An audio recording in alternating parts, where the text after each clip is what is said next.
លោកហ៊ុនម៉ាណែតបញ្ជាឲ្យបណ្ដារដ្ឋមន្ត្រីនិងអភិបាលខេត្តទាំង7នៅស្ថាប័នពាក់ព័ន្ធត្រៀមខ្លួនគ្រប់បែបយ៉ាងក្នុងការជួយសម្រួលដំណើរត្រឡប់មកស្រុកកំណើតវិញរបស់ពលករខ្មែរដែលកំពុងធ្វើការនៅក្នុងប្រទេសថៃព្រមទាំងផ្ដល់ឱកាសការងារក្នុងស្រុកដល់ពួកគាត់នៅព្រឹកថ្ងៃទី16ខែមិថុនាលោកហ៊ុនម៉ាណែតបានផ្ញើសារសម្លេងពិសេសមួយបន្ទាប់ពីបានទទួលសំណួរនិងសំណើជាច្រើនរបស់ពលករដែលកំពុងធ្វើការនៅក្នុងប្រទេសថៃដោយបានណែនាំទៅលោកឧបនាយករដ្ឋមន្ត្រីប្រាក់សុខុនរដ្ឋមន្ត្រីក្រសួងការបរទេសនិងសហប្រតិបត្តិការអន្តរជាតិឲ្យចេញគោលការណ៍ដល់ស្ថានទូតខ្មែរប្រចាំទីក្រុងបាងកកកុងស៊ុលខ្មែរនៅខេត្តស្រះកែវនិងតំបន់ផ្សេងទៀតដើម្បីសម្រួលឯកសារជូនពលករដែលត្រូវត្រឡប់មកកម្ពុជាវិញលោកហ៊ុនម៉ាណែតបានអះអាងថាចំពោះលោកហេងសួររដ្ឋមន្ត្រីក្រសួងការងារនិងបណ្ដុះបណ្ដាលវិជ្ជាជីវៈត្រូវព្យាយាមភ្ជាប់ឱកាសការងារក្នុងស្រុកសម្រាប់ពលករដែលវិលទៅស្រុកកំណើតវិញខណៈកម្ពុជាកំពុងខ្វះកម្លាំងពលកម្មស្រាប់លោកហ៊ុនម៉ាណែតបានណែនាំទៅដល់លោកឧបនាយករដ្ឋមន្ត្រីសសុខារដ្ឋមន្ត្រីក្រសួងមហាផ្ទៃ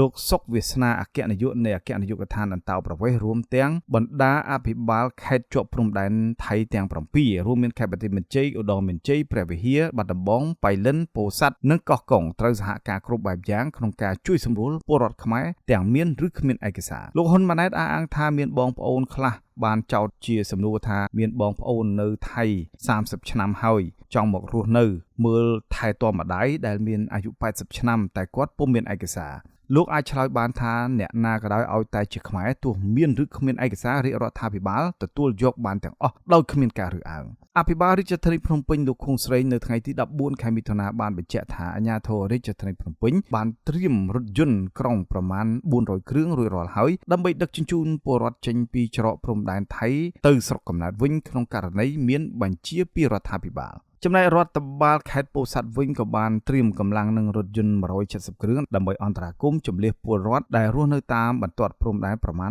3000 នាក់ឬស្មើនឹង800គ្រួសារក្នុងករណីចាំបាច់ខេត្តជាប់ព្រំដែនថៃមានចំនួន2ទៀតគឺខេត្តបៃលិននិងកោះកុងក៏បានត្រៀមរថយន្តនិងកម្លាំងដើម្បីជួយសម្របសម្រួលជួយពលករនៅតាមច្រកព្រំដែនរៀងៗខ្លួនផងដែរចំណែកលោកហ៊ុនសែនប្រធានព្រឹទ្ធសភាជាប្រធានគណៈបកប្រជាជនកម្ពុជានោះក៏បានថ្លែងសារពិសេសកាលពីព្រឹកថ្ងៃទី16ខែមិថុនាពីទីស្តីការព្រឹទ្ធសភាផងដែរថាពលរដ្ឋខ្មែរទាំងអស់ដែលវិលត្រឡប់ពីថៃតាមច្រកព្រំដែននានាចូលមកក្នុងប្រទេសវិញទោះបីជាមានឬគ្មានលិខិតអនុញ្ញាតក៏ដោយលោកហ៊ុនសែនថាកុំទុកឲ្យគេប្រមាថកុំទុកឲ្យគេធ្វើបាបព្រោះទង្វើនៃការរើសអើងជាតិសាសន៍នៅក្នុងប្រទេសថៃលើពលរដ្ឋនិងពលករកម្ពុជាកំពុងឡើងកម្ដៅក្រសួងការងារនិងបណ្ដុះបណ្ដាលវិជ្ជាជីវៈបានអះអាងថាពលករកម្ពុជាដែលកំពុងធ្វើការនៅក្នុងប្រទេសថៃចំនួនជាង1.2 លាននាក់បានផ្ញើថវិកាត្រឡប់មកប្រទេសកម្ពុជាជាមធ្យមប្រមាណជា$2100 លានក្នុងមួយឆ្នាំថៃជាប្រទេសដែលបានស្រូបទាញកម្លាំងពលកម្មពីកម្ពុជាច្រើនជាងគេដែលមានរហូតដល់ជាង1.2 លាននាក់បន្ទាប់មកមានប្រទេសកូរ៉េខាងត្បូងជាង46,000នាក់ជប៉ុនជាង20,000នាក់ម៉ាឡេស៊ីជាង20,000នាក់សិង្ហបុរីជាង300នាក់តំបន់រដ្ឋបាលពិសេសហុងកុងចំនួនជាង100នាក់និងអារ៉ាប៊ីសាអូឌីតចំនួន14នាក់ដើម្បីបរិច្ចាគថវិកាសូមលោកអ្នកនាងចូលទៅកាន់ទំព័រ Facebook ឬបណ្ដាញសង្គមផ្លូវការរបស់សារព័ត៌មាន The Cambodia Daily រួចស្វែងរកលើតំណភ្ជាប់ឬ link រៃអង្គាសរបស់សារព័ត៌មាន The Cambodia Daily លើ GoFundMe បន្ទាប់មកសូមលោកអ្នកនាងចុចនៅលើប៊ូតុង Donate Now ហើយជ្រើសរើសចំនួនទឹកប្រាក់ដែលលោកអ្នកចង់បរិច្ចាគឬវាយបញ្ចូលដោយផ្ទាល់នៅចំនួនទឹកប្រាក់ទាំងអស់នោះបន្ទាប់ពីវាយបញ្ចូលទឹកប្រាក់រួចទាញចុះមកខាងក្រោមនៅត្រង់ចំណុច Payment Methodសូមលោកអ្នកនាងចុចយកពាក្យ credit ឬ debit រួចបំពេញ email ឈ្មោះលេខកាតលេខសម្ងាត់3ខ្ទង់ព្រមទាំងឈ្មោះរបស់លោកអ្នកដែលមាននៅលើកាតបន្ទាប់មកទៀតត្រូវជ្រើសរើសយកប្រទេសដែលលោកអ្នកកំពុងរស់នៅប្រសិនបើលោកអ្នករស់នៅក្នុងប្រទេសកម្ពុជានៅត្រង់ចំណុច postal code សូមបំពេញលេខ